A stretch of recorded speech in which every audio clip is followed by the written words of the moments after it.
Mom said, "Stop cracking your knuckles, you'll get arthritis." Is she right? Let's look inside. When you pull your finger, you stretch the joint capsule. This creates a vacuum and forms a gas bubble. Crack. That sound is just the bubble popping.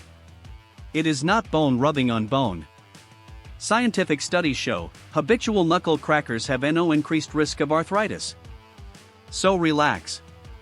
It's annoying for others, but safe for you.